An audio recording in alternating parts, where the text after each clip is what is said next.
বাণী চিরন্তনী। তোমার কর্ম করার অধিকার আছে, কিন্তু ফলের উপর তোমার অধিকার নেই। অর্থ, নিজের কাজ নিষ্ঠার সঙ্গে করো, কিন্তু ফলের প্রতি অতিরিক্ত আসক্ত হও না। যে ব্যক্তি মনকে নিয়ন্ত্রণ করতে পারে সে নিজের সবচেয়ে বড় বন্ধু।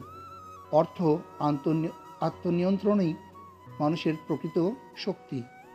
যখনই ধর্মের অবনতি হয় তখনই আমি পৃথিবীতে অবতীর্ণ হই। অর্থ, অন্যায় বাড়লে ন্যায় প্রতিষ্ঠার জন্য ঈশ্বর সবসময় এগিয়ে আসেন।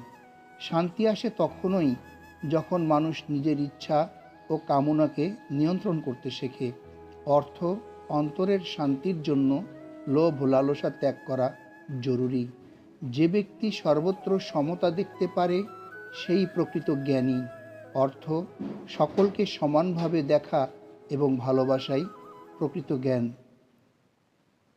ভিডিওটি ভালো লাগলে চ্যানেলটি সাবস্ক্রাইব করুন এবং লাইক, কমেন্ট, শেয়ার করে পাশে থাকুন। সকলের সুন্দর ও সুস্থ জীবন কামনা করছি।